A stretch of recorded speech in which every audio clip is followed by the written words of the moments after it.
Hello, I'm Ranger Max and I'm here in South Park with Ranger Autumn, and we're going to be exploring soil and what makes it such an important part of our ecosystem. When I say soil, what comes to your mind? Perhaps you think about potting soil that you might put in your garden or in your containers to grow flowers or vegetables. Perhaps you might think about mineral particles like sand, silt, and clay, and small rocks. But soil is very much more.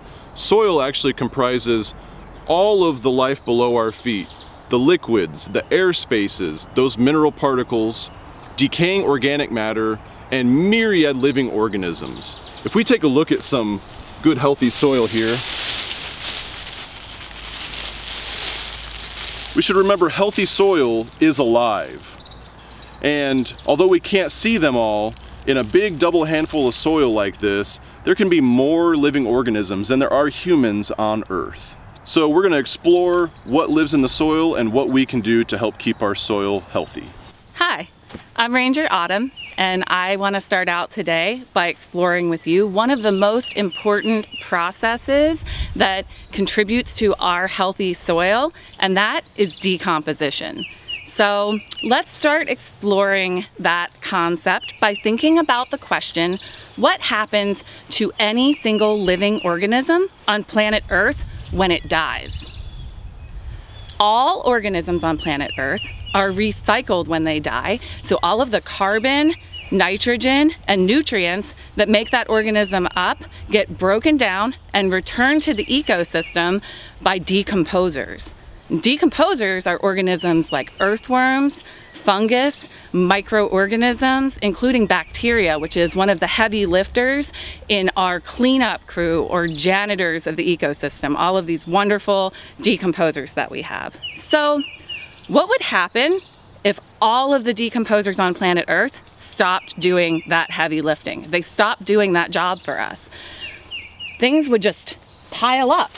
This entire pile of wood would just stay here, and all of the nutrients and carbon and good matter that needs to be returned to the ecosystem would be locked up in here and would never be able to be used by anything else. And if you can imagine just this pile of wood growing and growing and growing exponentially, the earth would just be encompassed by dead matter and nothing would be able to live. So this really gives us a solid appreciation for all of those decomposers and that cleanup crew of our environment. Another decomposer you may be familiar with is called an isopod. You may know it by the name pillbug or roly-poly. Isopods are unique in that they are crustaceans, like crabs, lobsters, and crayfish, but they don't live in the water, they live on land. Although they do need damp, moist environments so that their gills don't dry out.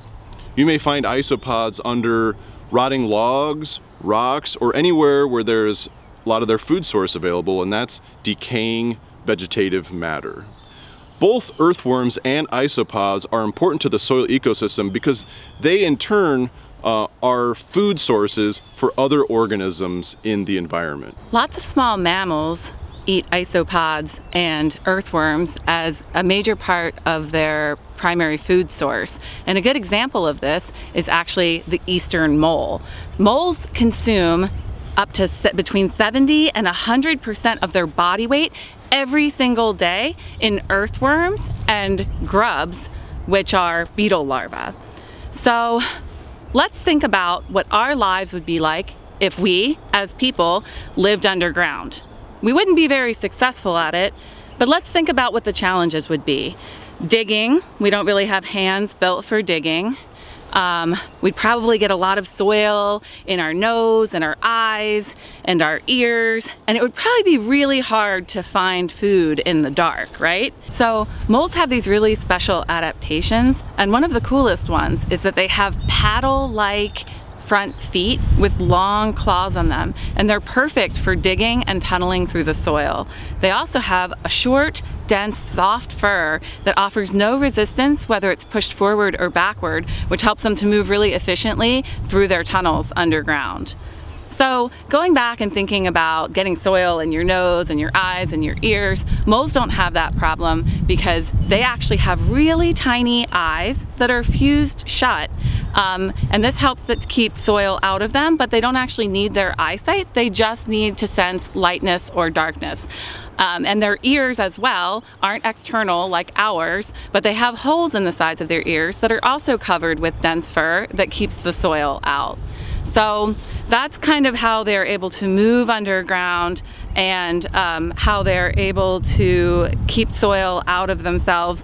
But they also have a sensory organ on their nose that exhibits as tiny little bumps, and that helps them to sense their food underground since they don't have any vision to speak of.